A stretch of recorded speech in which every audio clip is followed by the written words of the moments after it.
अस्सलाम वालेकुम स्टूडेंट्स। आज का जो टॉपिक है वो चैप्टर नंबर 15 से। Today we will be going to discuss the very important topic of this chapter. ये जो सवाल, ये जो डेरिवेशन आज हम करने वाले हैं, ये सेक्शन सी का बहुत अहम तरीन पार्ट है जो 2026 में लॉन्ग में आ चुका है। तो बच्चों इसको ज़रा बड़ा ध्यान से देखिएगा और समझिएगा। थोड़ी सी लेंथी डेरिवेशन ज़रूर होगी लेकिन थोड़ी आसान है, और इसके लिए हमें ज़रा अपनी kinetic molecular theory of gas को रिकॉल करना पड़ेगा। और अगर आपने काइनेटिक मॉलिक्यूलर थ्योरी नहीं पढ़ी है तो पिछला लेक्चर जाकर देख लीजिएगा, इस वीडियो के एंड में मैं इसको पोस्ट कर दूंगा। ठीक है बच्चों, सो लेट्स स्टार्ट। देखो, इस सवाल दो तरीके से पूछा जाता है। आपसे पूछा जाता है प्रूव दैट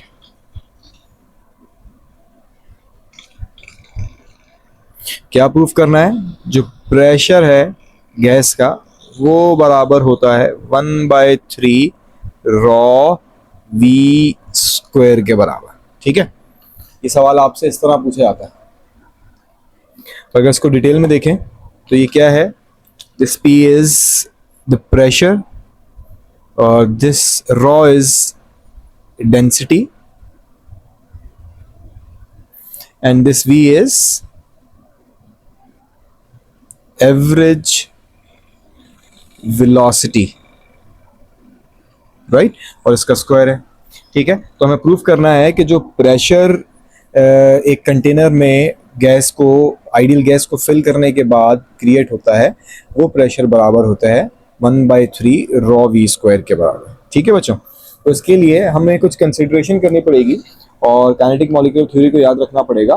देखो, हमने कहा था कि अगर एक फाइनाइट वॉल्यूम ऑफ गैस को किसी भी कंटेनर में बंद कर दिया जाए तो उस कंटेनर में बहुत सारी तादाद में मॉलिक्यूल मौजूद होंगे और वो रैंडम मोशन में होंगे, स्ट्रेट लाइन में मूव करेंगे, उनके दरमियान कोई इंटरेक्शन नहीं होगा अनटिल एंड अनलेस वो आपस में कोलाइड ना कर जाएं। और वो कोलिजन होनी चाहिए बच्चों, इलास्टिक कोलिजन, और जब इलास्टिक कोलिजन होगी तो वो मॉलिक्यूल्स के दरमियान भी होगी और वॉल्स ऑफ द कंटेनर पे भी होगी। तो यानी ये पॉइंट आ गया है जहाँ पर हमें क्या मालूम करनी है, प्रेशर ऑफ गैस मालूम करनी है। ठीक है, अच्छा बच्चों, अब देखें, ये फिगर आपके सामने शो हो रही है जो मैंने यहाँ ड्रॉ की है।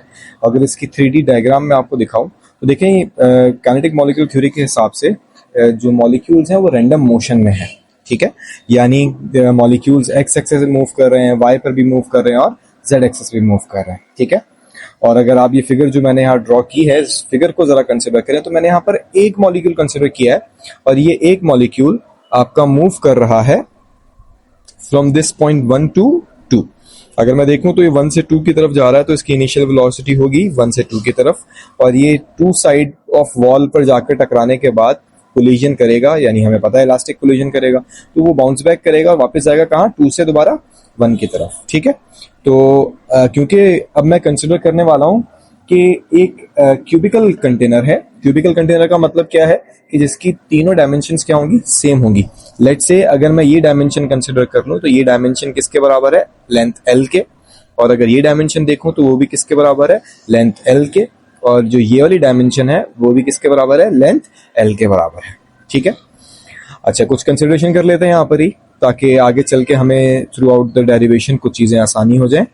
अगर मैं कहूं कि आप मुझे एरिया निकाल दें इस क्यूब का, तो वो एरिया किसके बराबर होगा, that area should be equals to length multiplied by breadth. Length हमने L के बराबर ली है और ब्रेथ भी हमने किसके बराबर ली है, L के बराबर ली है, तो एरिया क्या होगा इस कंटेनर का, L स्क्वायर के बराबर।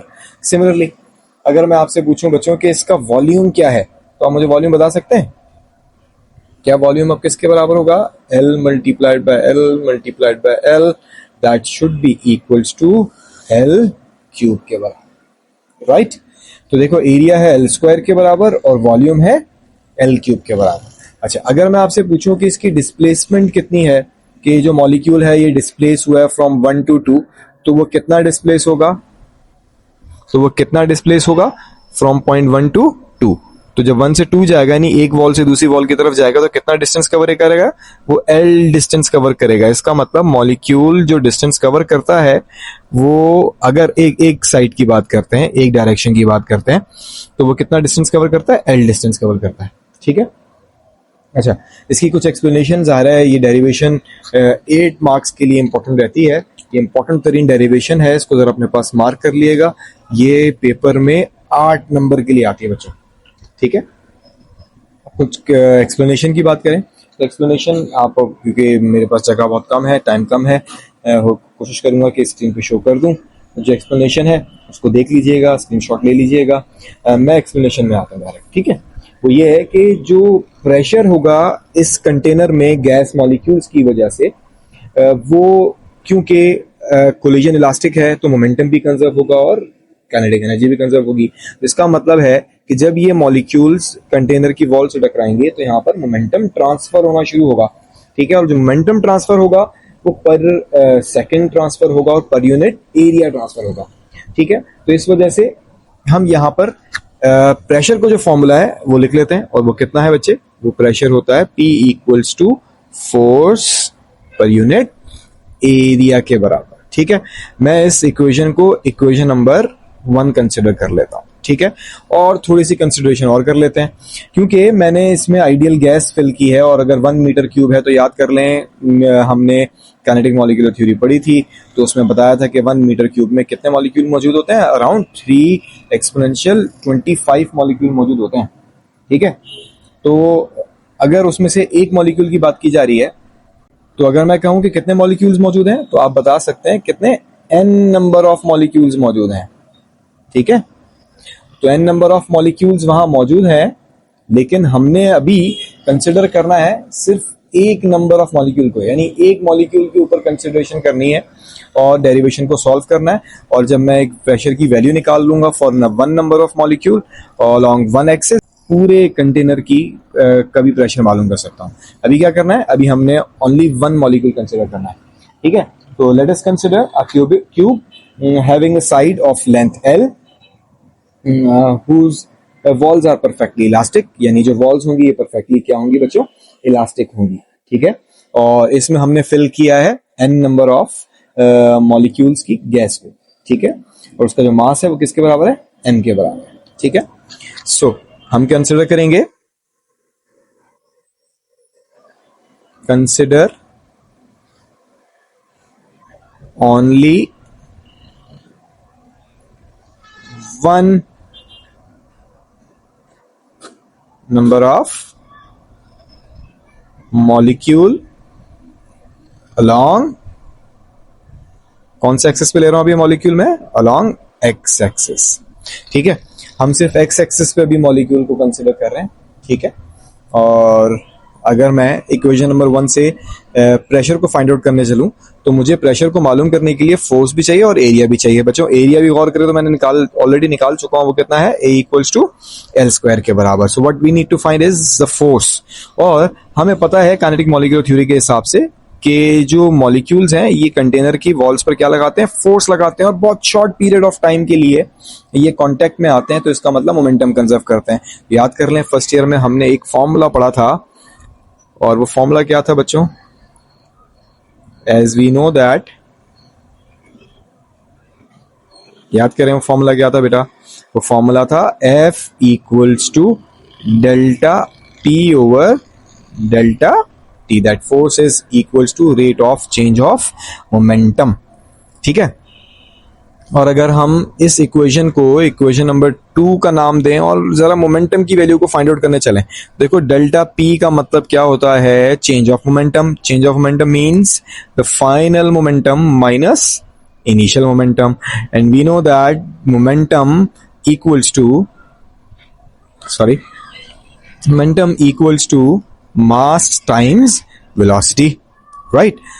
अच्छा देखें, मैं यहां पर कौन सा एक्सिस कंसीडर कर रहा हूं, एक्स एक्सिस, तो वेलोसिटी के साथ क्या लगा लूंगा बच्चों, एक्स लगा लूंगा। अच्छा, फाइनल वेलोसिटी और इनिशियल वेलोसिटी को जरा कंसीडर करना है, तो देखिए जब मैंने कहा था मॉलिक्यूल मेरा इस पॉइंट नंबर 1 से कहां जा रहा है, 2 की तरफ जा रहा है, तो जो इनिशियल वेलोसिटी है मेरी वो क्या हो गई। अब देखें मैं एक्सिस की बात कर रहा हूं ना, अगर एक्सिस ड्रॉ कर लें तो ये वाला एक्सिस पॉजिटिव एक्स एक्सिस होता है और ये वाला पॉजिटिव नेगेटिव एक्स एक्सिस। अगर मैं 1 से 2 जा रहा हूं तो इसका मतलब मैं किस एक्सिस में मौजूद हूं, कौन से एक्सिस की तरफ जा रहा हूं, माइनस एक्स एक्सिस। तो इनिशियल वेलोसिटी क्या हो जाएगी, माइनस वी एक्स। और अगर फाइनल वेलोसिटी देखें तो मेरा मॉलिक्यूल 2 से कहां जा रहा है, 1 की तरफ, तो इसका मतलब अब यहां से यहां जाएंगे तो कौन सा एक्सिस रहेगा, पॉजिटिव। इसका मतलब फाइनल वेलोसिटी क्या होगी, पॉजिटिव। ठीक है. So delta p can be written as pf. Pf का मतलब, क्योंकि मास मॉलिक्यूल का तो सेम है, आइडियल गैस है, मॉलिक्यूल्स का मास सेम रहेगा, चेंज क्या होगी, velocity. So m we x. अब फाइनल वेलोसिटी है तो प्लस का वी एक्स होगा, राइट, और माइनस फॉर्मूले का. लेकिन अगर हम यहाँ है इनिशियल मोमेंटम, तो इनिशियल मोमेंटम में इनिशियल वेलोसिटी कितनी है, माइनस वी एक्स. तो m multiplied by minus v x. तो ये माइनस माइनस क्या हो जाएगा बच्चों, plus. So delta p equals to M we x plus m we x. और यहां से मालूम किया जाए डेल्टा पी की वैल्यू, तो क्या उतना हो जाएगा, 2mvx के बराबर बेटा. ठीक है. So now put the value of delta p in equation number 2. अब हम इक्वेशन नंबर 2 में वैल्यू पुट कर देंगे. ठीक है.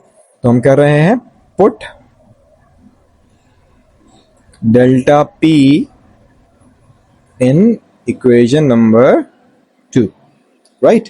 सो equation number 2 can be written as, सब कैसे लिखेंगे हम इक्वेशन नंबर 2, आप जरा मुझे बताएं.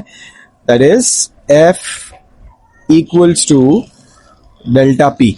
अब डेल्टा पी की जगह हम क्या लिखने वाले हैं बेटा, डेल्टा पी की जगह हम लिखने वाले हैं 2mvx divided by delta T, right. अब हम इस इक्वेशन को जरा इक्वेशन नंबर 3 का नाम देते हैं, और यहां से जो डेल्टा टी है, जो टाइम है, इसको जरा रिमूव करने की कोशिश करते हैं. तो एक सिंपल सा फॉर्मूला लगाते हैं. देखें, याद है क्या लिखा था हमने, फॉर्मूला वेलोसिटी यानी speed equals to distance upon time. कौन सा फॉर्मूला से, from speed formula. Simple speed का फॉर्मूला लगाया हमने और मालूम कर लिया. अगर मैं यहां से टाइम निकाल लूं, that is delta t equals to s upon v के बराबर. ठीक है. अब यहां जो डिस्प्लेसमेंट है वो कितनी है, मॉलिक्यूल एक दफा जाएगा और एक दफा वापस आ जाएगा. जो डिस्प्लेसमेंट है वो किसके बराबर हो जाएगी, 2 टाइम्स ऑफ एल के बराबर हो जाएगी. तो इसका मतलब delta t can be written as 2l divided by v. अच्छा, v मॉलिक्यूल कहाँ मूव कर रहा है, अलॉन्ग एक्स एक्सिस. हम शुरू में बता चुके हैं हम कौन सा एक्सिस को कंसीडर करने वाले हैं, एक्स एक्सिस को. तो डेल्टा टी की एक और वैल्यू आ गई है, एक वैल्यू आ गई है, that is 2l over vx के बराबर.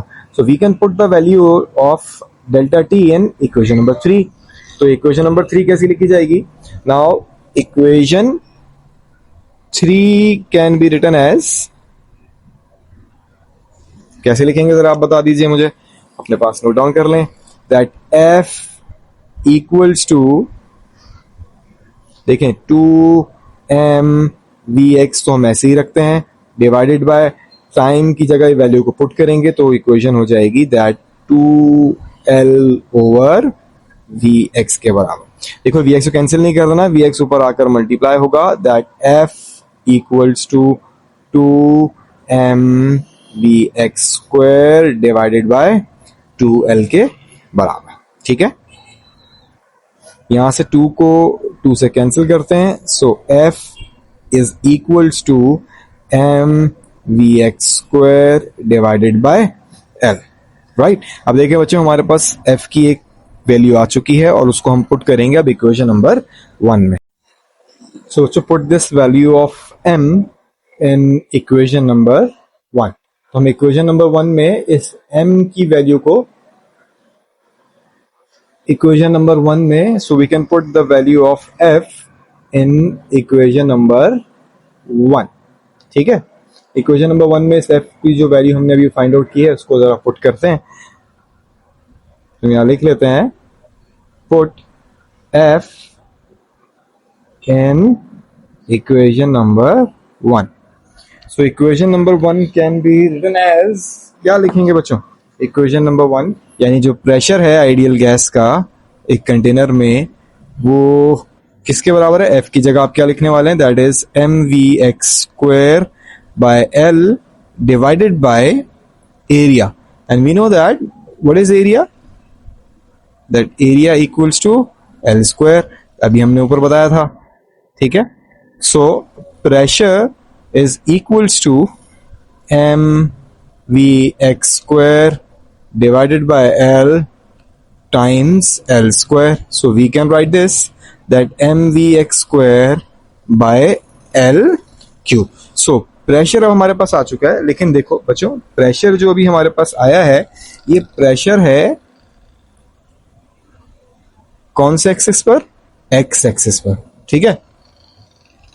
और अगर मैं मालूम कर लूं जितने भी मॉलिक्यूल हमारे एक्स एक्सिस पर मूव कर रहे हैं तो उसका जो प्रेशर है वो कितना हो जाएगा, P1x plus P2x plus P3x और अप टू Pnx, यानी क्योंकि n नंबर ऑफ मॉलिक्यूल्स यहाँ मौजूद हैं तो हर मॉलिक्यूल अपनी एक प्रेशर एक्सर्ट करेगा वॉल्स पर और वो प्रेशर का सम जो है टोटल कंटेनर के प्रेशर के बराबर हो जाएगा।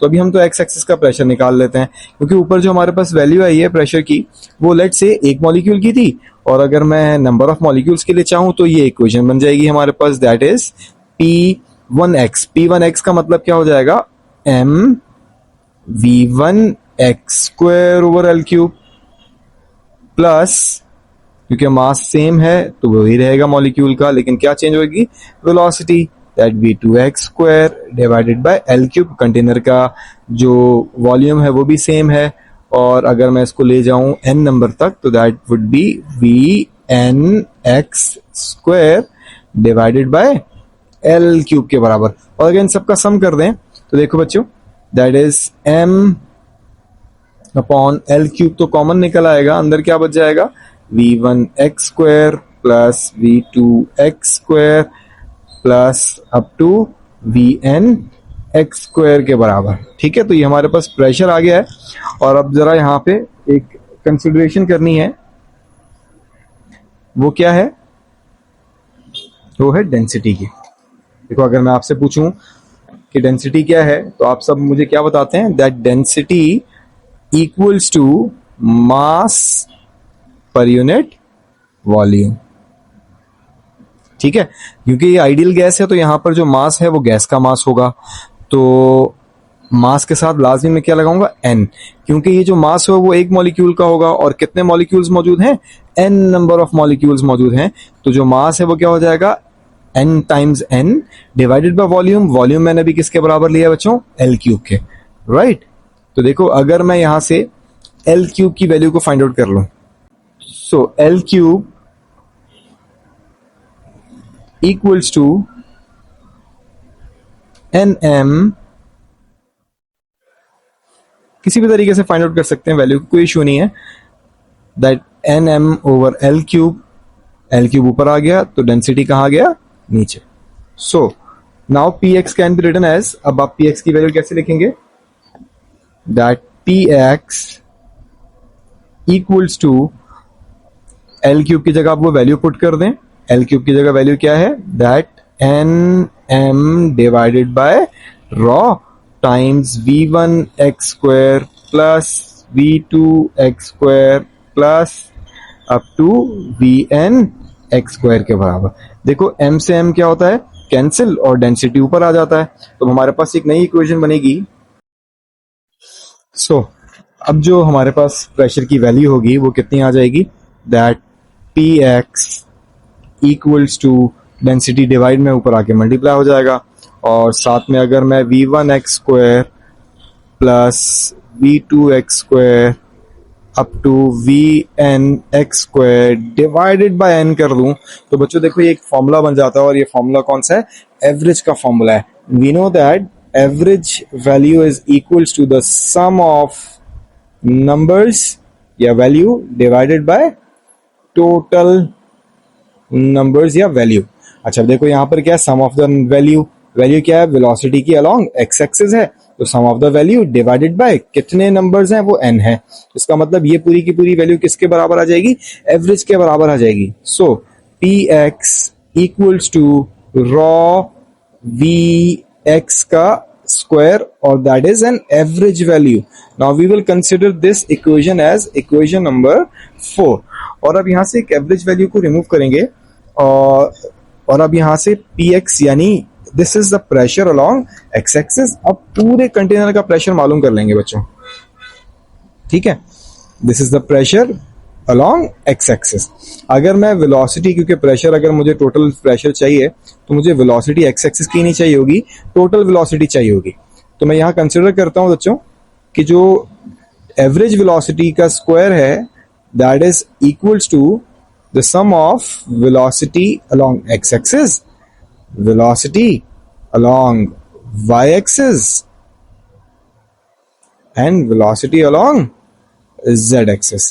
क्योंकि शुरू में हमने जो कंसिडरेशन की थी उस कंसिडरेशन में हमने कहा था कि ये जो मॉलिक्यूल है काइनेटिक मॉलिक्यूल थ्योरी के हिसाब से ये रैंडम डायरेक्शन में मूव कर रहे हैं, लेकिन वो स्ट्रेट लाइन में है। इसका मतलब अगर वो x एक्सिस पे मूव करेंगे तब भी वो l डिस्प्लेसमेंट करेंगे, और अगर वो y एक्सिस पे मूव करेंगे तब भी वो डिस्प्लेसमेंट l होगी, और अगर वो z एक्सिस पे मूव करेंगे तब भी उसकी डिस्प्लेसमेंट l डिस्प्लेसमेंट के बराबर है, क्योंकि क्यूबिक मीटर है। तो इसका मतलब velocity along x axis is equals to velocity along y axis as well as velocity along z axis. और अगर मैं इनका एवरेज निकाल लूं और साथ में स्क्वायर कर लूं तो सब क्या रहेंगे, along x axis, y axis और z एक्सिस इक्वल रहने वाले हैं। तो इसका मतलब जो एवरेज वेलोसिटी है वो ऐसे लिखी जा सकती है, vx की जगह vx स्क्वायर और vy की जगह भी vx स्क्वायर, क्योंकि हमने कहा vx equals to vy equals to vz। और अगर मैं z की जगह वैल्यू लिखूं तो vz की जगह भी हम क्या लिख सकते हैं, vx का स्क्वायर। और अगर इसको सम कर दें तो that would be 3vx square is equals to v square. और हमें यहां से देखो वैल्यू किसकी चाहिए थी, vx की। तो इसका मतलब vx का average square is equals to 3, यहाँ मल्टीप्लाई वहां क्या हो जाएगा, डिवाइड हो जाएगा, 1/3 एवरेज वेलोसिटी का square. So put the value of vx square in equation number 4, यानी the above values is for one number of molecule। ये किसके लिए थी, for one molecule along x axis थी ना ऊपर वाली वैल्यूज। तो अब हमें कहाँ चाहिए, सब मॉलिक्यूल्स की चाहिए और एक रिजल्टेंट वेक्टर की वैल्यू चाहिए, यानी रिजल्टेंट वेलोसिटी चाहिए। तो इसका मतलब जो प्रेशर है वो अब बराबर हो जाएगा that P equals to rho Vx की जगह आप क्या लिखने वाले हैं, 1/3 V स्क्वायर के बराबर। थोड़ा सा अरेंज कर लें, that pressure equals to 1/3 rho V square के बराबर, यानी एवरेज वेलोसिटी के बराबर हो जाता है। और यही इक्वेशन हमसे मालूम करने को बोला था। अच्छा, बात यहाँ खत्म नहीं होती है क्योंकि लेक्चर चल रहा है, तो यहाँ पर आपको एक और वैल्यू फाइंड आउट करने को देगा। एक और वैल्यू आपके लिए फाइंड आउट करना बहुत इंपॉर्टेंट है, that is the average velocity. ये जो एवरेज वेलोसिटी बार बार हम कह रहे हैं ना, इसका एक नाम होता है जिसको हम कहते हैं रूट मीन स्क्वायर। ठीक है, इसका आप स्क्रीनशॉट ले लें और फिर हम आगे बढ़ेंगे। बच्चों, यहाँ से अगर मैं RMS वैल्यू निकाल लूं, इसका मतलब पता है क्या होता है, इसका मतलब होता है root mean square value, right. Root mean square value जो है वो लेट से हम वो वैल्यू निकालना चाहें तो ये जो प्रेशर इक्वेशन अभी हमने निकाली है गैस की, that is 1/3 rho V square. So this value is what we call root mean square value. देखो कैसे निकलेगी, अब मैं इसकी वैल्यू को फाइंड आउट करना है। देखो, अगर मैं V स्क्वायर को यहाँ कर लूं तो 3 ऊपर जाके मल्टीप्लाई हो जाएगा P से, और रॉ जाके वहां क्या हो जाएगा, डिवाइड हो जाएगा। और अगर मैं यहाँ क्या ले लूं, टेकिंग स्क्वायर रूट, तो इसका मतलब क्या हो जाएगा, root value that is 3p by rho. अच्छा बच्चों, अब देखो गौर से देखो, इसको पढ़ते हैं। ये क्या है, what is this, this is a root, और दिस इज व्हाट, मीन। ये हो गया एक रूट वैल्यू, एक हो गई मीन वैल्यू, और साथ में ये क्या हो गया, square. That is we call it a root mean square value. अब मैं इसकी जगह क्या लिख सकता हूँ, VRMS that is equals to 3p by rho के बराबर। इसकी और भी फॉर्मूलाज हैं न्यूमेरिकल, जब आगे डेरिवेशन और करेंगे तो उसके बाद बताऊंगा कि और फॉर्मूलाज क्या होते हैं। ठीक है बच्चों, होप सो कि आपको ये क्लियर हो गया होगा, और अगर कोई प्रॉब्लम, कोई परेशानी है तो कमेंट सेक्शन में बताइएगा। और इस चैनल को सब्सक्राइब कर लें और नेक्स्ट वीडियो का इंतज़ार करें।